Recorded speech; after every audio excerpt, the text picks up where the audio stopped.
குடும்பத்துல ஒருத்தருக்கு ஒருத்தர் சண்டையா இருக்கு போகுது வருதுன்னா அதுல ஒரு குச்சியை உடைச்சு அதுல மந்திரம் சொல்லி கேட்டது கேட்டபடி கிடைக்கும், நினைத்தது நினைத்தபடி நடக்கும். அது அந்த கணவன் மனைவியோ யாருக்கு சண்டையோ அவங்க கையில கொடுத்தா அதை கொண்டு போய் வீட்டுல வச்சு பூஜை செய்யும் பொழுது அவர்களுக்குள்ள அந்யோன்யம் ஏற்படும். வணங்கக்கூடிய பல்லாயிரக்கணக்கான மக்களுடைய வாழ்க்கையில் பல அதிசய சம்பவங்கள் எல்லாம் நிகழ்ந்து இருக்கிறது. அதாவது தொடர்ந்து 7 பிறவி சிவனை கும்பிட்டவர்கள், 7 பிறவியிலே சித்தரை வழிபட்டவர்கள், 7 பிறவியிலே பைரவரை வழிபட்டவர்கள் இங்க வரலாம். அதனால இங்க வந்து வேண்டுனா கிடைக்காதது எதுவுமே கிடையாது. என்ன நினைக்கிறார்களோ அத்தனையும் இங்கே கிடைக்கும். சபத்தினுடைய வலிமையை எடுத்து காட்டுவது தான் சர்பத்தினுடையது, அது குண்டலினுடைய சக்தி. அவர்களுக்கு வரக்கூடிய பாக்கியம் நிச்சயம் கிடைக்கும். நீங்க நம்ம எங்க இருக்கோம் அப்படின்னா கும்பகோணத்துக்கிட்ட இருக்கோம். இங்க நம்ம பைரவர் கோயில் இருக்கோம். ஐயா என்ன பைரவர் ஐயா இவரு? சொர்ண பைரவி சமேத சொர்ணக்கால பைரவர் என்னும் சொர்ணாகர்ஷண பைரவர். ஐயா இப்போ இங்க சித்தர்கள் நடமாட்டம் என்பது உண்டா? தாராளமா உண்டு. எப்பொழுதும் சித்தர்கள் நடமாட்டம் இங்க இருந்துகிட்டே இருக்கும். அது ஜீவராசிகளா தெரிவாங்களா இல்ல உருவமாவா அருவமாவா? அருவமாவும் வருவாங்க, உருவமாவும் தெரிவாங்க. இந்த இடத்துல நிறைய ஜீவராசிகள் உண்டா? நிறைய ஜீவராசிகள் இங்க உண்டு. என்னென்ன ஜீவராசிகள் இருக்கு ஐயா? பொதுவா பறவைகள், எல்லா பறவைகளும் இங்க வரும். அது மாதிரி சர்ப்பங்கள் நிறைய வரும். அதெல்லாம் இங்க இருந்துகிட்டே தான் இருக்கும் எப்பொழுதும். அதாவது ஒரு சித்தர்கள் பொறுத்த வரையில அவங்களோட வைப்ரேஷன் எதை வச்சு உணரலாம்? சித்தர்கள் இருக்கிற இடத்துல வந்து வரும்பொழுதே நமக்கு ஒரு உள் உணர்வு வந்து மனசுக்கு ஒரு அமைதி முதல்ல கிடைக்கும். இந்த இடத்துக்கு வரும்பொழுது வெளியில நீங்க வரும்பொழுது ஒரு மாதிரி வருவீங்க. பட் இந்த உள்ளார வந்து கால் வச்ச பிறகு மனசுக்கு நம்மளை அறியாமலே ஒரு அமைதி ஏற்படும். அதுதான் சித்தர்கள் இருக்கிறதுக்கான அறிகுறி. இப்போ இந்த கோயில் கட்டியதற்கு உண்டான ஒரு தேவை என்னங்கய்யா? இந்த கோயில் வந்து முதல்ல கட்டணும்னு நான் முடிவு பண்ணல. 2008 திருவிசநல்லூர்ல இடம் வாங்கணும்னு முதல்ல உத்தரவாச்சு. அதுக்காக தான் இந்த ஊருக்கு வந்தேன். இந்த ஊருக்கு வந்து இந்த இடத்தை வந்து பார்க்க வரும்பொழுது என்னுடைய தலைக்கு மேலே 3 முறை கருடன் சுத்திச்சு. இந்த இடத்தை ஒரு 3 முறை கருடன் சுத்தியது. இங்க ஒரு அம்மாவும் பொண்ணும் வந்து நின்னாங்க, ஒரு பசுவும் கன்றும் வந்து நின்னது. இந்த இடத்தை வாங்குவதற்கான சுப சகனங்களை எல்லாம் காட்டினதுனால இந்த இடத்தை வாங்கினேன். வாங்கும் பொழுது இங்க வந்து நான் அமைதியாக இருந்து தியானம் செய்வதற்கும் வருகிறவர்களுடைய கஷ்டங்களை போக்குவதற்கு அவர்களுக்கு வேண்டிய எளிய பரிகாரங்களை செய்து அவர்களை நல்விதமாக வாழ வைக்க இந்த ஊருக்கு அழைத்திருக்கிறார் என்று தான் நான் ஆரம்பத்தில் நினைத்தேன். பட் 2010 பைரவர் வந்து என்னுடைய தியானத்தில் எனக்கு ஒரு கோயில் கட்டு அப்படின்னு கேட்டார். அப்பயும் கூட அந்த கோயில் கட்டுறத வந்து எனக்கு அவ்வளவு உடன்பாடு இல்லாத காரணத்தால் இந்த உலகம் எப்போது தோன்றியதோ அப்போதிலிருந்து இன்று என்னிடம் வந்து கேட்கும் வரை 2010 எனக்கு காட்டக்கூடிய திருக்காட்சி இந்த உலகத்துல வேற எங்கேயும் இருக்கக்கூடாது. அப்படி காட்சி கொடுத்து அருளை விரும்பினால் நான் கோயில் கட்டுறேன் அப்படின்னு. அப்படியும் பைரவர் விடலை. அப்படியே காட்டியருள்வோம்னு அதற்கு பிறகு எனக்கு திருக்காட்சி கொடுத்ததுதான் இன்னைக்கு நம்மளுடைய ஆலயத்தில் இருந்து அருள் புரிகிற ஸ்ரீ மகா சொர்ண பைரவி சமேத சொர்ணக்கால பைரவர் எனும் ஸ்ரீ மகா சொர்ணாகர்ஷண பைரவர். ஐயா இப்போ இந்த தெய்வத்துக்கு இந்த பெயர் வைப்பதற்கு என்ன காரணம்? இப்போ இந்த கால பைரவர் அப்படின்னு எடுத்துக்கிட்டீங்கன்னா கையில கபாலத்தோட இருப்பார். அது பிரம்ம கபாலம். அவர் எப்பொழுதும் உக்ர ரூபியாக இருக்கக்கூடியவர். இப்ப நமது ஆலயத்தில் இருக்கக்கூடிய சொர்ணாகிருஷ்ண பைரவர் சர்வானந்த கோலாகலர், அதாவது எப்பொழுதும் ஆனந்தத்திலே திளைத்து கொண்டு இருக்கக்கூடியவர். எப்போது பைரவர் கையில் இருந்து கபாலம் நீங்கியதோ அப்பொழுது அவருடைய கருமையான உருவம் நீங்கி பொன்னிறமான உருவம் தாங்கி புன்னகை பூக்கும் முகத்துடன் தோன்றினார். அதுதான் சொர்ணக்கால பைரவர். அதன் பிறகுதான் அம்பாள் வந்து சொர்ண பைரவி, அதாவது அஜாமிலா தேவி என்னும் சொர்ண பைரவி பக்கத்துல வந்து அவர் பக்கத்துல வந்து உட்கார்றார். அதனால இந்த அமைப்பு வந்து ரொம்ப விசேஷமான அமைப்பு. ஐயா உலகிலேயே எங்கேயுமே இந்த மாதிரி ஒரு அமைப்பு கிடையாதா? சொர்ணாகர்ஷண பைரவர் அமைப்பு வந்து வெவ்வேறு இடங்களில் ஒரு சில இடங்களில் ஒரு அமைப்பு இருக்கிறது. ஆனால் நம்ம ஆலயத்தில் இருக்கிற அமைப்பு வந்து உலகத்தில் வேற எங்கேயும் கிடையாது. இது வந்து கற்பக விருட்சத்தினுடன் அடியிலே, கற்பக விருட்சம் அப்படிங்கிறது தேவலோகத்தில் இருக்கக்கூடிய தெய்வீக சக்திகள் நிறைந்த மரம். இந்திராதி தேவர்கள் அவங்களுக்கு ஏதாவது தேவை அப்படின்னா இந்த மரத்தின் அடியில் அமர்ந்து நினைப்பாங்க. அவங்க என்ன நினைக்கிறாங்களோ அதை அப்படியே கொடுக்கக்கூடியது அந்த கற்பக விருட்சம். அப்படிப்பட்ட கற்பக விருட்சத்தினுடைய அடியிலே அவர் வந்து பத்ர பீடத்தின் மேலே அமர்ந்திருக்கிறார். மேல் திருக்கரங்களிலே சங்கநிதி பத்மநிதி வச்சிருக்கிறார். சங்கநிதி பத்மநிதி அப்படி என்பது நவநிதிகளிலே இரு பெரும் நிதிகள். குபேரனுக்கு நவ நிதிகளையும் அஷ்டலட்சுமிகளுக்கு அஷ்ட ஐஸ்வர்யங்களையும் வழங்கக்கூடியவர் சொர்ணாகர்ஷண பைரவர். அதனால அவர் மேலும் வந்து அஷ்டலட்சுமிகளையும் குபேரனையும் ஜனங்க கும்பிட்டுட்டு இருக்கிறதுனால இவங்க கொஞ்சம் செல்வத்தை கொடுத்துக்கிட்டே இருக்கிறதுனால அப்படி குறையிற செல்வத்தையும் திரும்ப சொர்ணாகர்ஷண பைரவரை கும்பிட்டு தான் நிரப்பிக்கிறாங்க. சங்கநிதி அப்படிங்கிறது 1 போட்டு 16 0 போட்டால் எவ்வளவு சொத்தோட மதிப்போ அதனுடைய மதிப்பு கொண்டது. பத்மநிதிங்கிறது 1 போட்டு 32 0 போட்டால் எவ்வளவு சொத்தோட மதிப்போ அதனுடைய மதிப்பு கொண்டது சங்கநிதி பத்மநிதி. ஆக சங்கநிதி பத்மநிதி இரண்டையும் தன்னுடைய மேல் திருக்கரங்களிலே தாங்கி இருக்கிறார். இதற்கெல்லாம் மேலாக மடியிலே வந்து அவருடைய மடியிலே பூர்ண அமுத கும்பத்தை வைத்திருக்கிறார். பூர்ண அமுத கும்பம் அப்படின்னா இந்த உலகத்துல எவ்வளவு தேவதா தெய்வங்கள் இருக்கோ அவ்வளவும் அதன் உள்ளே அடக்கம். நவநிதிகள், நவ ரத்தினங்கள், அஷ்ட ஐஸ்வர்யங்கள், நோய் நொடிகளை தீர்க்கக்கூடிய அமிர்தம் இவ்வளவும் அந்த பூர்ண கும்பத்துல இருக்கு. அதற்கெல்லாம் மேலாக அபயவரத கரத்தோட இருக்கிறார். அபயவரத கரம் அப்படின்னா தன்னை உள்ளன்போட நல்ல நம்பிக்கையோட யார் கும்பிடுறாங்களோ அவங்களுடைய தகுதிக்கு தகுந்தாற்போல் வாரி வாரி வழங்குவேன் அப்படின்னு அபயவரத கரத்தோட இருக்கிறார். அம்மா வந்து மடியிலே எப்பொழுதும் பொங்கி பொங்கி வழிந்து கொண்டே இருக்கக்கூடிய வற்றாத ஜீவநதி போல், அட்சய பாத்திரம் போல் எப்பொழுதும் சுரந்து கொண்டே இருக்கின்ற ஒரு சொர்ண கும்பத்தை தன்னுடைய மடியிலே வைத்து கொண்டே இருக்கிறார். இருவரும் ஒருவரை ஒருவர், அம்மா வந்து அவருடைய இடுப்பை தழுவிய மாதிரியும் சொர்ண பைரவர் அவருடைய தன்னுடைய மேல் திருக்கரங்களால் அம்மாவை அணைத்தபடியும் உட்கார்ந்து இருக்கிறார்கள். அதனால இது போன்றது ஒரு திருவுருவ அமைப்பு உலகத்துல வேறு எங்கேயும் கிடையாது. உலகத்துல அதிசயம்னா ஒன்று தான் இருக்கணும் அப்படி என்பதற்காக காப்பிரைட் வாங்கிட்டேன். இதே மாதிரி சிலை அமைப்பை வேறு யாரும் செய்யவும் கூடாது. இதே மாதிரி அந்த உருவ அமைப்பு கொண்ட போட்டோவையும் வேற யாரும் வரையக்கூடாது. உலகத்துல அதிசயம் ஒண்ணுன்னா அதுவும் இங்கே தான் இருக்கணும். எந்த உலகத்துல எந்த கோடியில் இருந்தாலும் அவர்கள் எல்லோரும் இங்கே வந்து இவரை வணங்கி அருளையும் பொருளையும் பெற வேண்டும். ஐயா, இப்போ இந்த கோயில் பொறுத்தவரையில, இந்த தெய்வம் பொறுத்தவரையில எந்த பிரச்சனைக்காக வருபவர்களுக்கு தீர்வா அமையும்? முதல்ல குடும்பத்துல உள்ள கஷ்டங்கள் எல்லாம் நீங்க, கணவன் மனைவி ஒற்றுமை. இப்ப அதெல்லாம் ரொம்ப குறைஞ்சிட்டு வர காலகட்டத்துல இங்க வந்து வேண்டும் பொழுது கணவன் மனைவி ஒற்றுமை ஏற்படும். பணம், காசு, நிலம், புலம் இதெல்லாம் வேணுங்கிறவங்க வந்து வேண்டலாம். பொன் நிறைய கிடைக்கும். அதே மாதிரி வாழ்க்கையில என்னென்ன வேணும்னு நினைக்கிறாங்களோ சீக்கிரம் ஒரு கல்யாணமாகும். ஒரு குழந்தை பாக்கியம் ஏற்படணும், குழந்தை பாக்கியம் ஏற்படும். நல்ல உத்தியோகம் கிடைக்கணும். அதுவும் அயல் நாடுகளில் கடல் கடந்து போக வேண்டும் என்று நினைப்பவர்கள் இங்கே வந்து வேண்டும் பொழுது அந்த அவர்கள் என்ன நினைக்கிறார்களோ, எந்த வேலையை போய் சேர வேணும்னு நினைக்கிறார்களோ அந்த வேலையில போய் சேரலாம். அதே மாதிரி இங்க வந்து கேட்டது கேட்டபடி கிடைக்கும், நினைத்தது நினைத்தபடி நடக்கும். இதுக்கு இங்க வந்து வணங்கக்கூடிய பல்லாயிரக்கணக்கான மக்களுடைய வாழ்க்கையில் பல அதிசய சம்பவங்கள் எல்லாம் நிகழ்ந்து இருக்கிறது. அதனால இங்க வந்து வேண்டுனா கிடைக்காதது எதுவுமே கிடையாது. என்ன நினைக்கிறார்களோ அத்தனையும் இங்கே கிடைக்கும். இது வந்து கும்பகோணம் தானா? கும்பகோணத்தை தாண்டியா?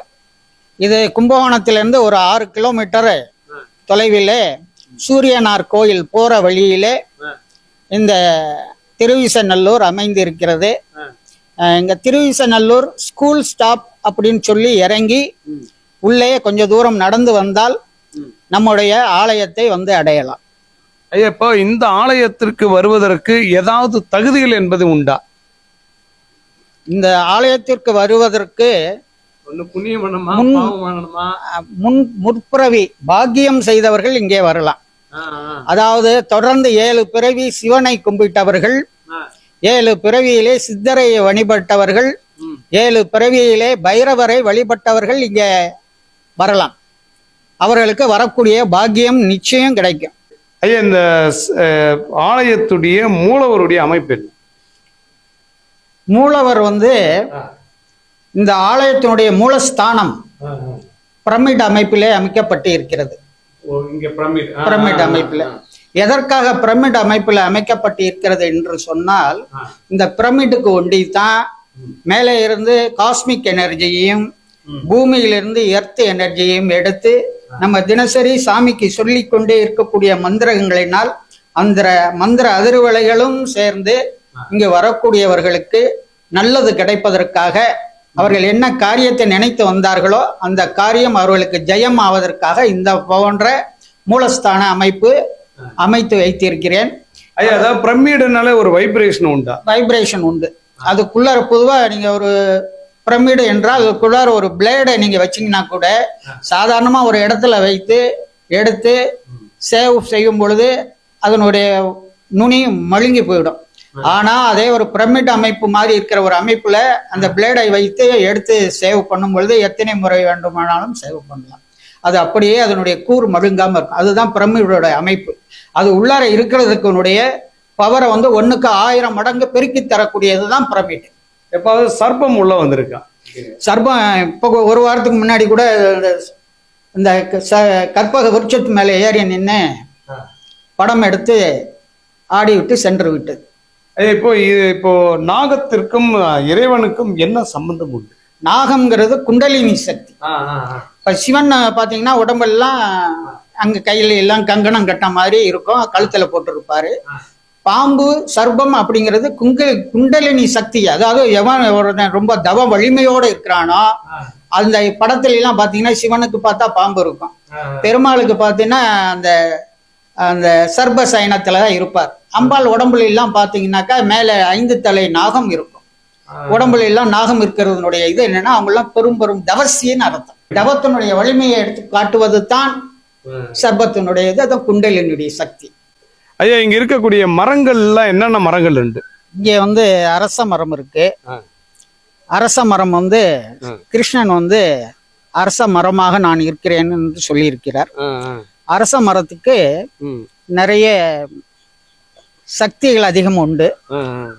ஒருத்தர் குழந்தை பிறக்கல அப்படின்னு சொல்றவங்க விடிகாலை வேளையில, அதுவும் மார்கழி மாதங்கள்ல குளித்து விட்டு ஈர துணியோட ஆணாக இருந்தாலும் பெண்ணாக இருந்தாலும் அந்த அரச மரத்தை 108 முறை சுற்றி வரும்பொழுது அதுல இருந்து வெளிப்படக்கூடிய ஆன்மீக அதிர்வலைகள் அது அவர்கள் மேல பட்டு குழந்தை பருவதற்கான வழிவகைகளை உருவாக்கி தரும்.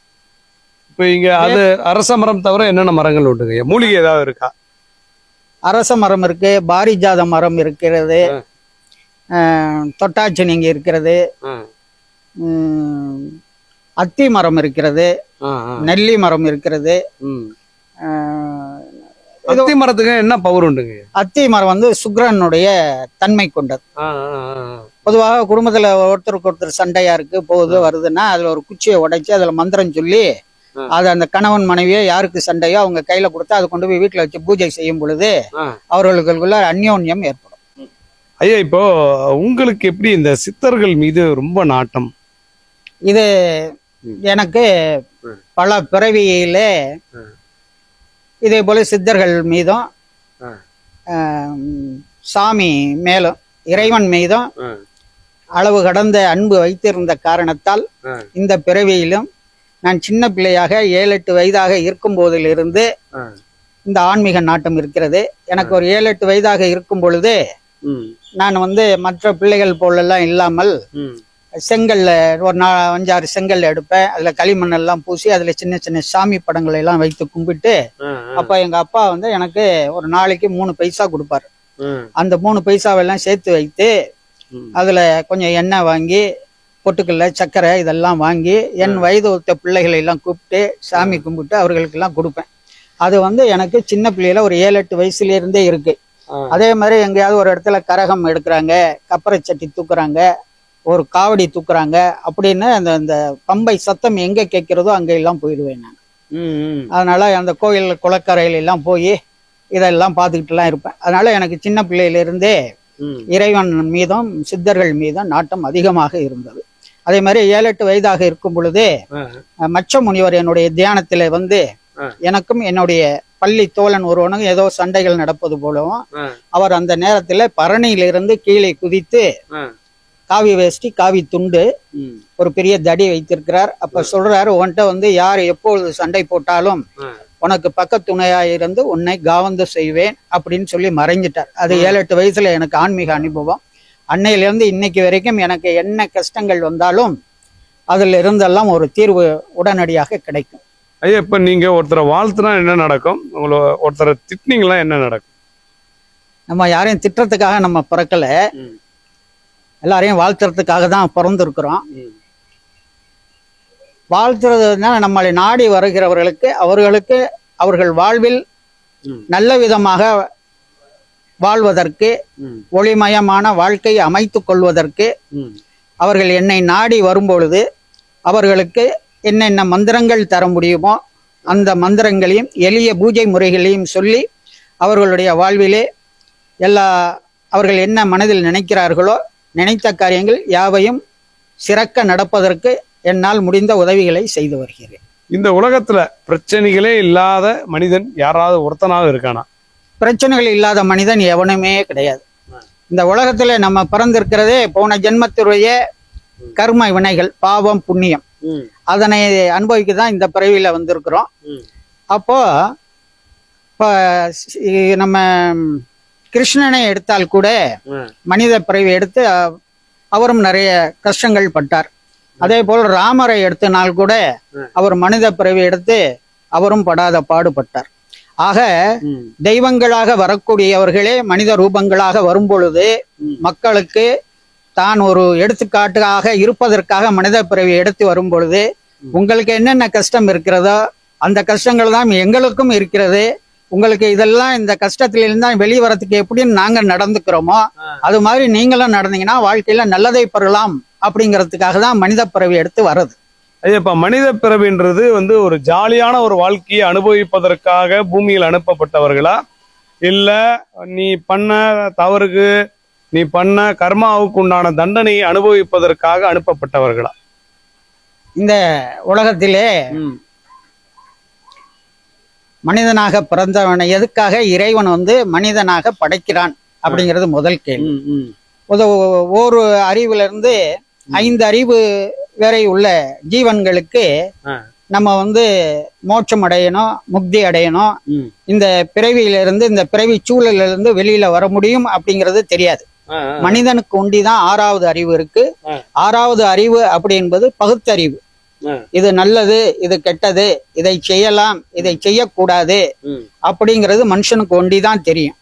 அதே போல இறைவன் எதுக்கு மனிதனாக படைத்தான் அப்படின்னா இந்த உலக இன்பம் துன்பம் இதுல எல்லாம் சுழன்று என்னை நினைத்து என் திருவடியை வந்து அடை. என் திருவடியை வந்து அடைவதற்கு என்னென்ன செய்யணும்? தியானம் பண்ணணும், நாம பூஜைகள் தினசரி பண்ணணும், நாம உச்சாடனம் பண்ணணும். அது மாதிரி எல்லாம் பண்ணிட்டு இருக்கும் பொழுது நம்ம செய்த தீவினைகளுடைய தன்மைகள் கரைய ஆரம்பித்து இறை மீது நம்பிக்கை ஏற்பட்டு இன்னும் ரொம்ப தீவிரமாக வாசி யோகம் அது இதெல்லாம் படுலும் போது சித்தர் நிலையை அடைந்து சித்தர் நிலைக்கு மேல தெய்வ நிலையும் கூட அடையலாம். ஐயா, இப்ப நீங்க வந்து கூடு விட்டு கூடு கலையை கத்து கொண்டீர்களா? கூடு விட்டு கூடு பாய்ந்து இந்த உலகத்துக்கு நம்ம இப்ப திடீர்னு இங்க இருந்து கத்தார்ல ஒருத்தருக்கு ஒரு ப்ராப்ளம் இருக்கு. அவர் என்ன பண்றாரு, அவருக்கு கஷ்டம்னு நினைச்சு படுத்திருக்கும் பொழுது இங்க இருந்து என்னுடைய காட்சி அவருக்கு கிடைக்குது. அதே மாதிரி அமெரிக்கால இருக்காங்களா, அமெரிக்கால கிடைக்குது. ஆஸ்திரேலியால இருக்காங்களா, ஆஸ்திரேலியால இருக்க. ஐயா, நைட்டு ஒரே மனசெல்லாம் ரொம்ப கஷ்டமா இருந்துச்சு, படுத்தேன், நீங்க வந்து ஆறுதல் சொன்னீங்க, எனக்கு அந்த செகண்டே என்னுடைய கஷ்டம்லாம் நீங்கின மாதிரி ஒரு ஃபீலிங் வந்துச்சு அப்படின்னு சொல்றாங்க. அப்போ வந்து அவங்க நினைக்க யாரு வந்து ரொம்ப உள்ளன்போட நினைக்கிறார்களோ அவர்கள் எந்த நாட்டில் இருந்தாலும் சரி, எங்க இருந்தாலும் சரி, என்னுடைய உருவம் இங்கிருந்து போய் அவர்களுக்கு வேண்டிய நல்லதை செய்யும். ஐயா, இப்போ கர்மா என்பது என்ன?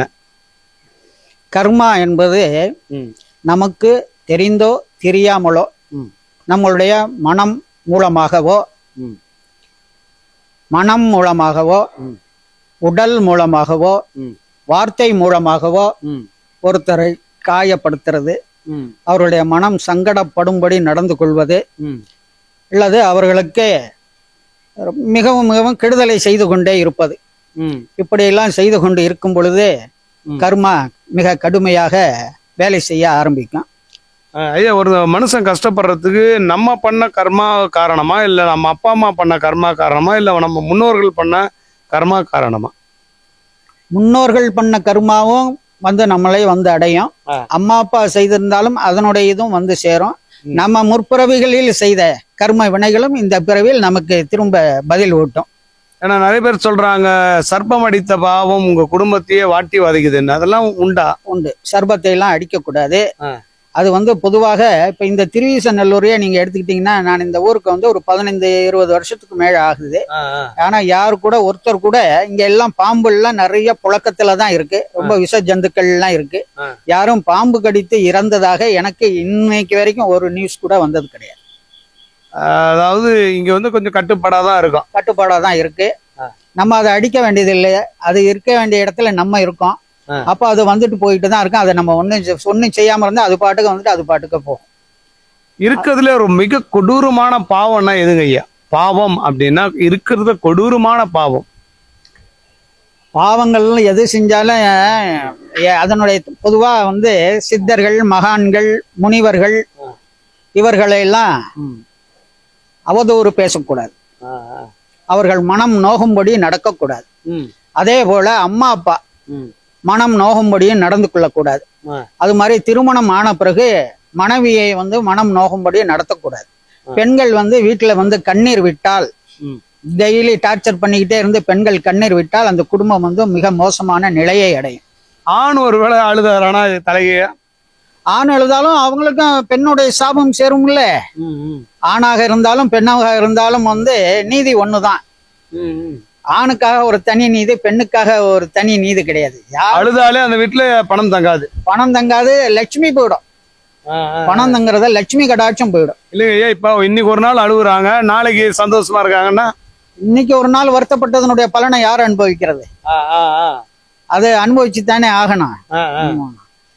ஐயா, நிறைய பேர் வந்து பாத்தீங்கன்னா ஏதாவது ஒரு பிரச்சனை வந்ததுன்னு வச்சுக்கலாம், செருப்பால் அடிப்பேன் அப்படின்றாங்க. செருப்புக்கு அவ்வளவு வேல்யூ உண்டா? நீங்க ஒரு செருப்பு ஒரு இடத்துல போட்டுக்கிட்டு போறீங்க, போய் அந்த இடத்துல போயிட்டு உங்களுடைய கர்மாவெல்லாம் விலகணும்னு நினைச்சிட்டு ஒரு இடத்துல செருப்பை விட்டுட்டு வந்தீங்கன்னா கூட அது கூட கர்மா விழுவதற்கான ஒரு வழி வகை பிறக்கும். ஏன்னா செருப்பு காணாம போச்சுன்னு வச்சுங்களேன், யாரோ இன்னைக்குல இருந்து ஒரு தத்திரம் தொலைஞ்சதுன்ற. ஆமா, அதுக்கு வாஸ்தவம் தான். நானே வந்து மெட்ராஸ்ல இருக்கும் பொழுது எனக்கு வேண்டிய ஒருத்தவங்க வீட்டுல ஒரு 3 பெண் குழந்தைகள், வருமானம் சரியான இதெல்லாம் கிடையாது. அப்ப வந்து நாங்க டிஜிபி கிட்ட பிஏ வேலை பார்த்துக்கிட்டு இருந்த டைம். அப்போ அவங்க வீட்டுக்கு வர சொன்னாங்க. நான் போய் என்னுடைய கால் அணியை அங்க விட்டுட்டு வந்துட்டேன். விட்டுட்டு வந்து ஒரு 3-4 நாள் கழிச்சு தான் திரும்ப அதை போய் எடுத்துக்கிட்டு வந்தேன்.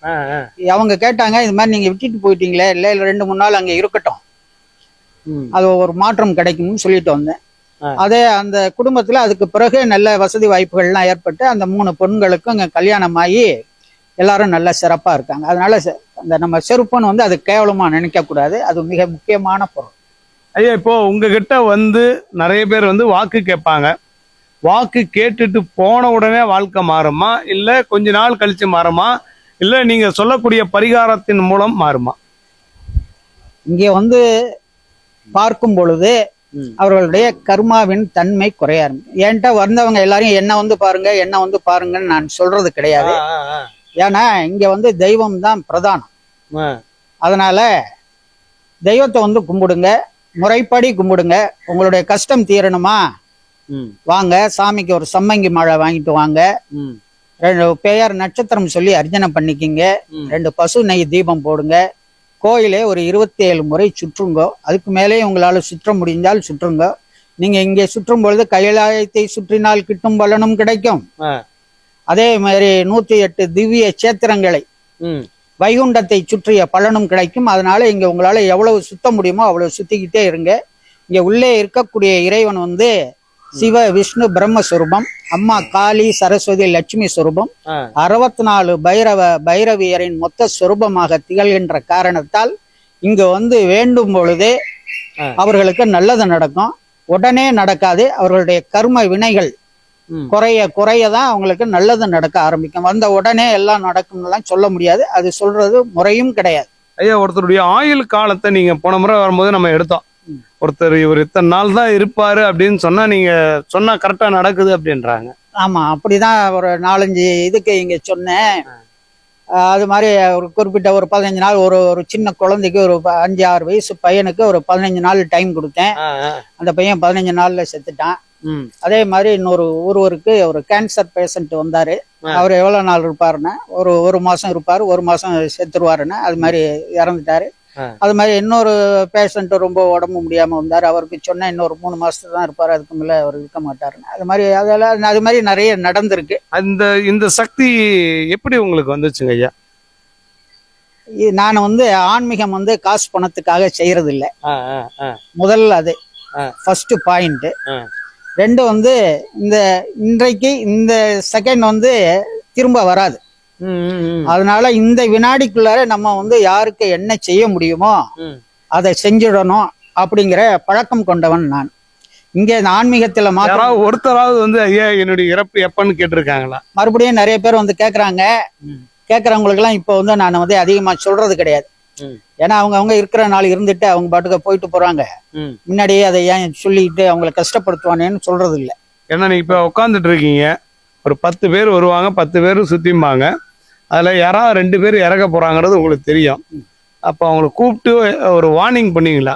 தாராளமா என்கிட்ட வரும்போது ரொம்ப உடம்பு சரியில்லைன்னு சொல்றாங்க. உன்னோட உடம்பு கண்டிஷன் சரியில்லைப்பா, உடம்ப நல்லா கவனிச்சு பாத்துக்கோ அப்படின்னு சொல்லிடுவேன். அதே மாதிரி ஒரு குழந்தை கூட இப்போ சமீபத்துல ஒரு குழந்தை கிட்னி ஃபெயிலியர் ஆகி போச்சு. அந்த குழந்தைக்கு ஒரு 6-7 வயசு இருக்கும். அங்க ட்ரீட்மெண்ட்லாம் எடுத்தாங்க. ட்ரீட்மெண்ட்ல அந்த கிரியாட்டினின் குறையில.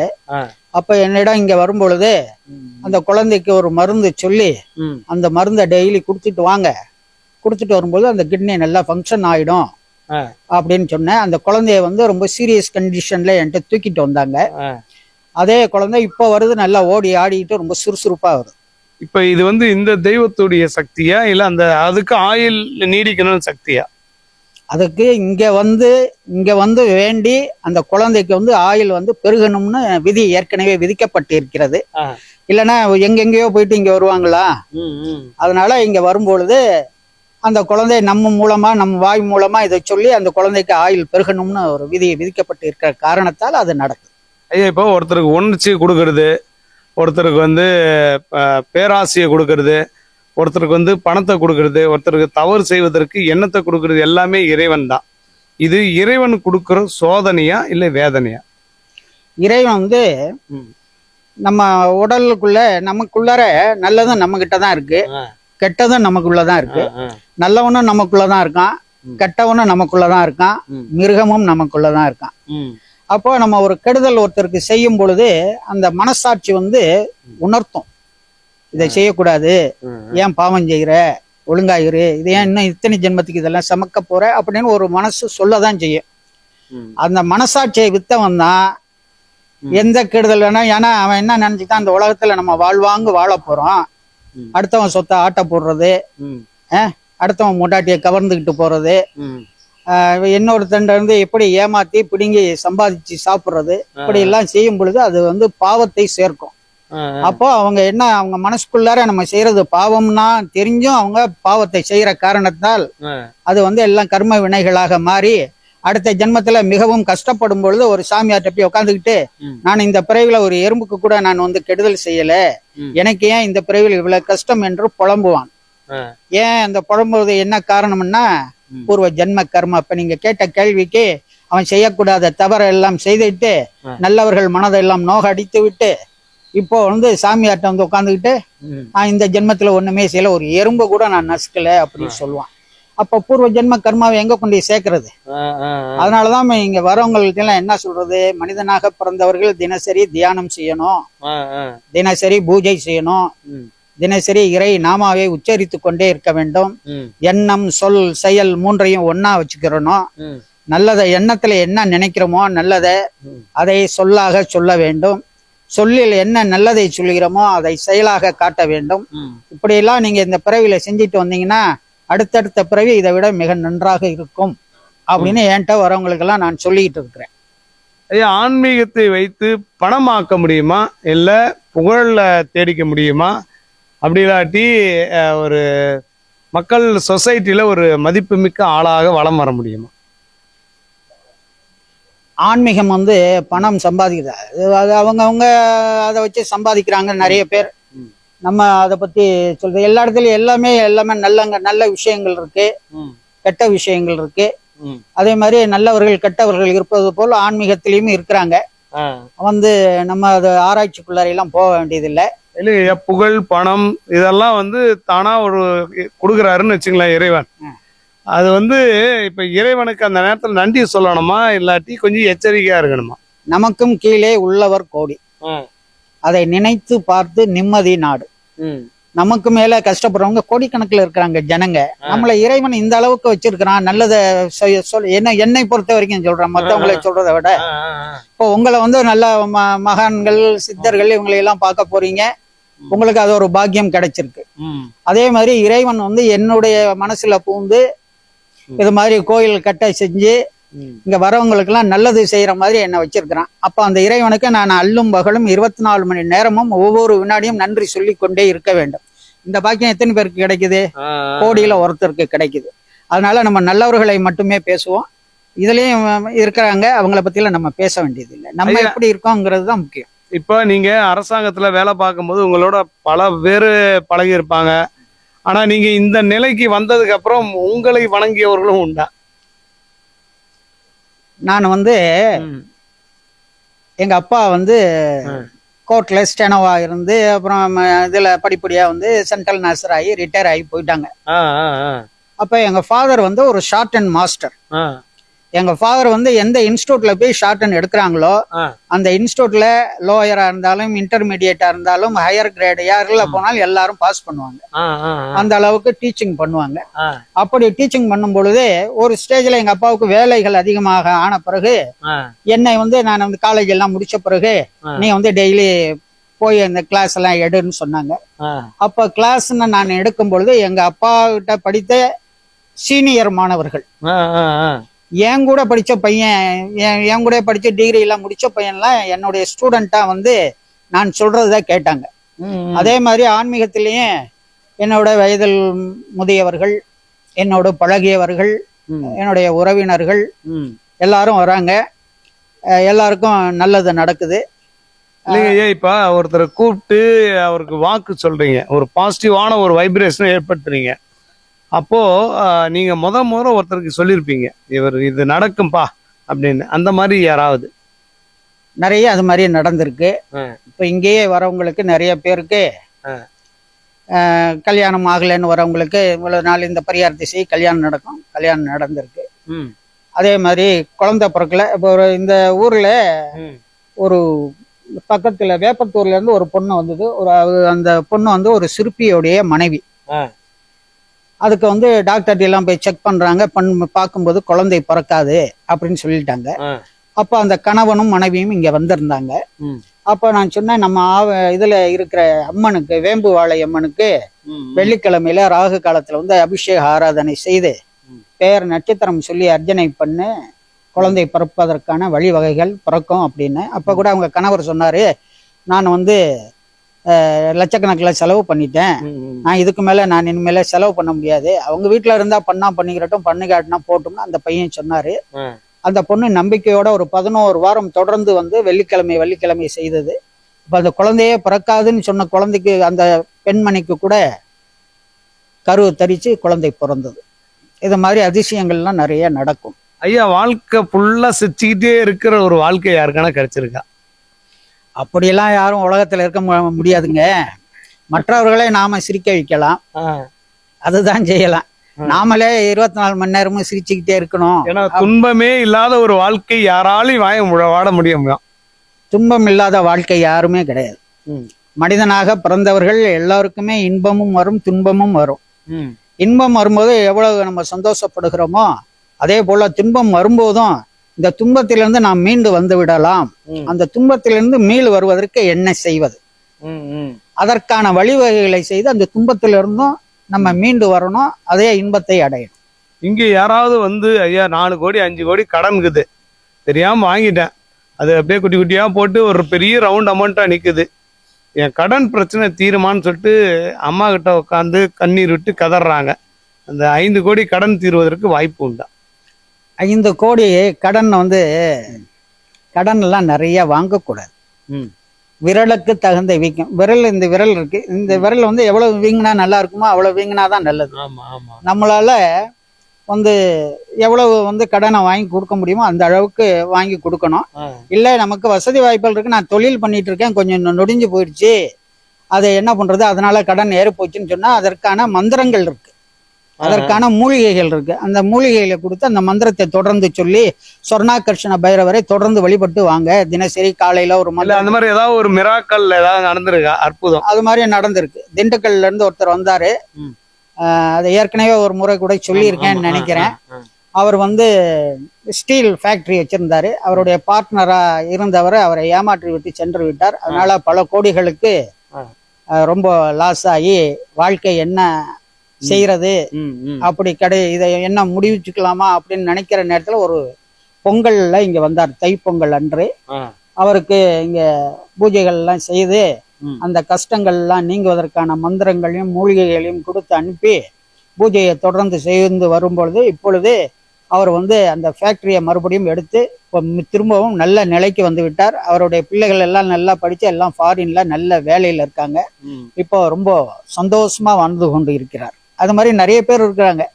ஐயா, ஒருத்தனுடைய வயிற்றெரிச்சல் கொட்டி கொண்டு ஒரு வாழ்க்கை வாழ முடியுமா? வயிற்று எரிச்சல் முதல்ல வாங்கக்கூடாது யாருக்கிட்டையும்.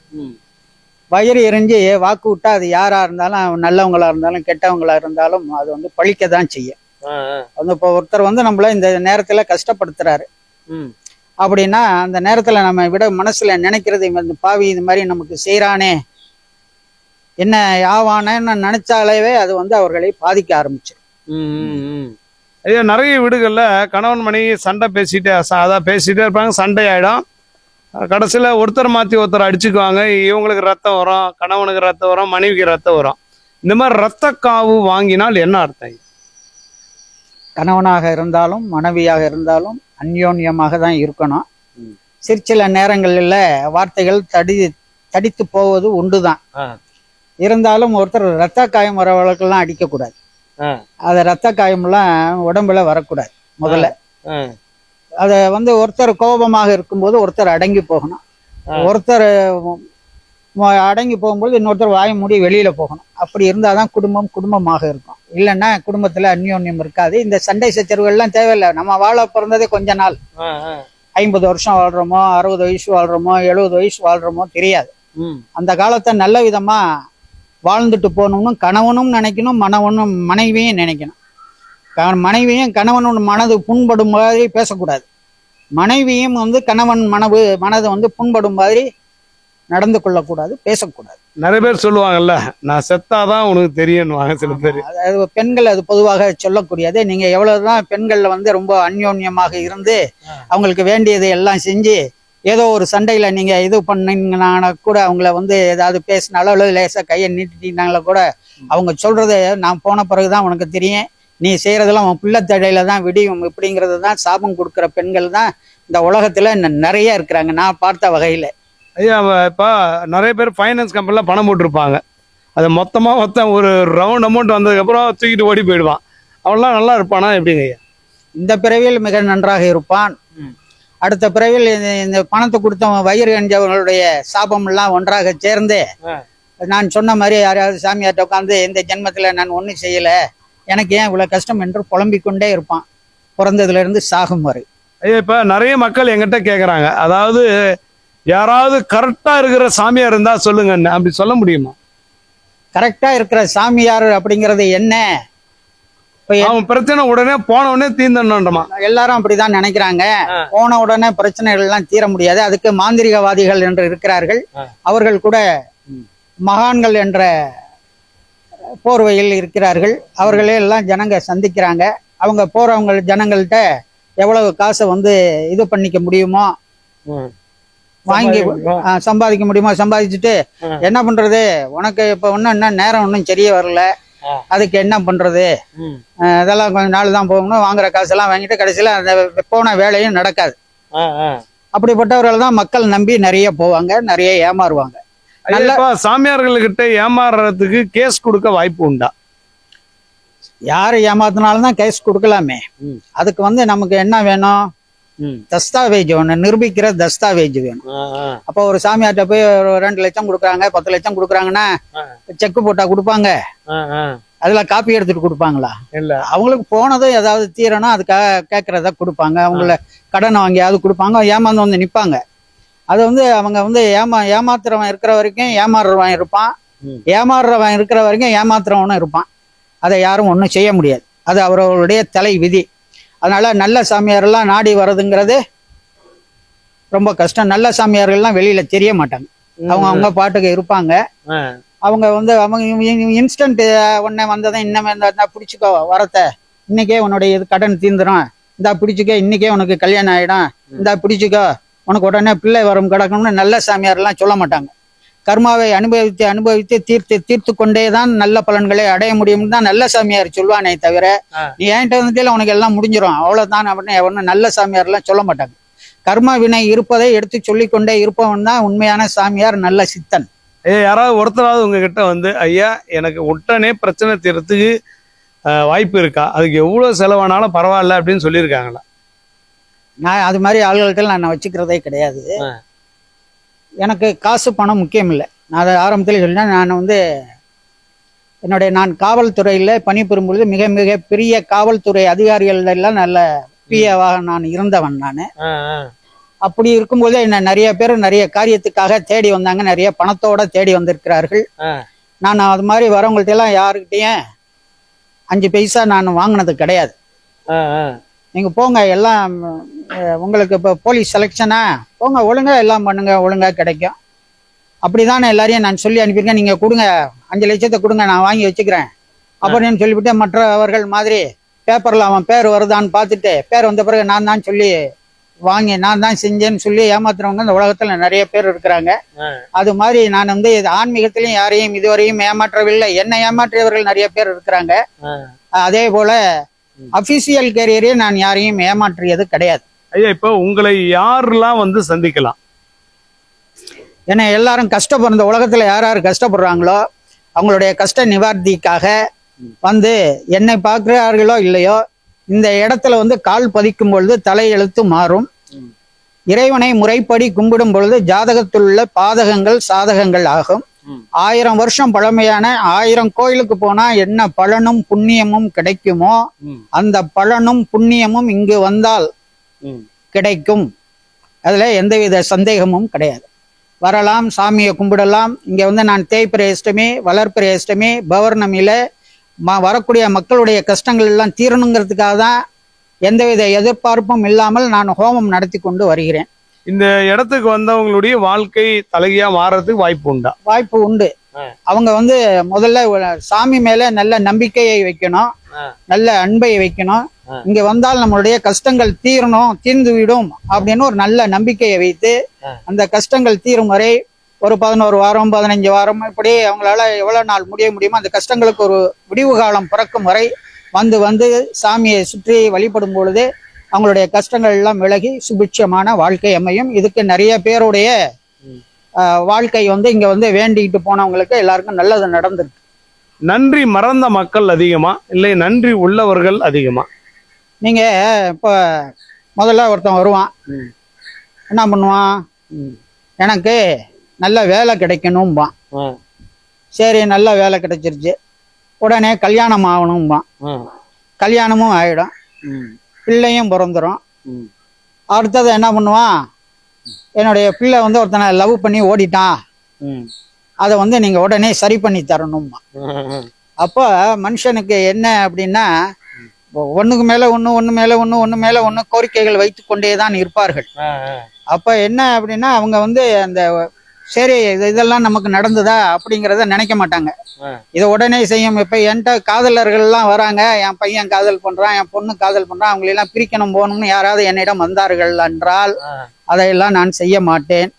அது மாதிரி வீட்டுல உள்ளவங்க அவங்கள வந்து பிரிக்கணும், இவங்களை வந்து பிரிக்கணும் அப்படின்லாம் வந்தா அதெல்லாம் செய்ய மாட்டேன். மாமியாருக்கு வாய்கட்டு போடணும் அப்படின்னா, மாமியாருக்கு வாய்கட்டு போடணும், மாமியாருக்கு மருமகளுக்கு வாய்க்கட்டு போடணும் அப்படின்னு வரவங்களுக்கு எல்லாம் நான் எதுவும் செய்ய மாட்டேன். உன் வழியில நீ சரியான வழியில நீ போகும் பொழுது எல்லாம் நல்லபடியாக நடக்கும். இதற்கு மேலே கர்ம வினைகள் இருக்கு. நீ நல்ல மருமகளா இருந்தாலும் கொடுமை பண்ணக்கூடிய மாமியார் கிடைப்பாள். நீ நல்ல மாமியாரா இருந்தாலும் உன்னை வந்து ஒரு வழி பண்றதுக்கு ஒரு மருமகள் கிடைப்பாள். அதெல்லாம் வினை வதி கர்ம வினைகள். அதை வந்து இறைவனை வழிபட்டு நம்ம வந்து நல்ல விதமாக பண்ணும்போது அவங்களுக்கே ஒரு மனசுல தோன்றி, நம்ம அவங்களுக்கு இவ்வளவு கெடுதல் பண்ணாலும் நம்ம அவங்கள நமக்கு எந்தவித கெடுதலும் செய்யாம நல்லவங்களா இருக்காங்க, நம்ம நல்லவங்களா மாறணும் அப்படின்னு நினைச்சு மாறணும். அப்படி எதுக்குதான் இங்க வரவங்களுக்கு வழி சொல்லித்தரேன் நான். ஐயா, இப்போ சில விஷயங்கள் உங்களுக்கு முன்கூட்டியே காட்டுறதுக்கு வாய்ப்பு உண்டா, அடுத்து என்ன நடக்க போகுதுன்னு? அது மாதிரி தியானத்துல எல்லாம் நிறைய காட்சிகள் எல்லாம் கிடைக்கும். எங்க போற என்ன இந்த சில இடங்கள்ல சில ஆக்சிடென்ட் ஆகுற மாதிரி காட்டும். சில பேர் எங்கேயோ ஒன்னா கூடி யாரோ சதி செய்யற மாதிரி தெரியும். அதே மாதிரி நான் மெட்ராஸ்ல இருக்கும்போது சுனாமி வந்தது இல்லையா, சுனாமி வரும்போது முதல் நாள் இரவு 6 மணிக்கு எங்க வீட்டுல சொல்றேன் நான். எந்தவித சம்பந்தமும் கிடையாது. காலையில 6 மணிக்கெல்லாம் நான் வந்து கடற்கரைக்கு போறேன். அப்ப மெரினா பீச்சுக்கு பக்கத்துல வீடு போறேன்னு சொன்னேன். எங்க வீட்டுக்காரம்மா கேட்டு, என்ன என்னைக்கும் இல்லாம நாளைக்கு காலையில 6 மணிக்கு போறீங்க அப்படின்னு எங்க வீட்டுக்காரம்மா கேட்டாங்க. என்னமோ தெரியல, திடீர்னு தோணுது அப்படின்னு. அதே மாதிரி இப்படியே காலையில 4 மணிக்கு நான் வந்து தியானம் பண்ணிட்டு இருக்கும் பொழுது ஒரு 3 வெளிச்சம் தெரிஞ்சது. 2 கண்ணு மேல நெத்தி ஒளி தெரியுது. என்னுடைய உடம்பு வந்து உள்ளுள்ள இருக்கிற முதுகெலும்பு வந்து இப்படி சுழலுது. மிகவும் ஆனந்தமா இருக்கு, ரொம்ப ஆனந்தமா இருக்கு. ஆனந்தமா இருக்கும் பொழுதே வீட்டுல அப்படியே படுத்திருக்கும் பொழுது அப்படியே நான் தியானம் பண்ணிருக்கும் போது கிறுக்குன்னு 2-3 சத்தம் கேட்டுச்சு. என்ன கிறுக்குன்னு சத்தம் கேட்டுச்சு அப்படின்னு டக்குன்னு காலை தூக்கி கீழே வச்சுட்டு இறங்கி வந்து வெளியில பார்த்தேன். எங்க வீட்டுக்காரம்மா அப்படியே இது பண்ணிட்டாங்க. என்னன்னா என்னமோ அப்படியே ஆடின மாதிரி இருந்துச்சு அப்படின்னாங்க. என்னமோ தெரியலன்னு. அப்ப வெளியில இருந்து எல்லாரும் சுனாமி வந்துட்டு, எல்லாரும் மாடி விட்டு கீழே இறங்குங்க, சுனாமி வந்துட்டு மாடியை விட்டு கீழே இறங்குங்க அப்படின்னாங்க. அப்போ நான் முதல் நாள் வந்து 6 மணிக்கு காலையில சுனாமி வருது எனக்கு தெரியாது. இருந்தாலும் கடற்கரைக்கு போகணும்னு ஒரு எண்ணம் வந்தது பாருங்க. அதுதான் இன்ட்யூஷன். அதாவது முன்கூட்டியே சிலதெல்லாம் காட்டும்.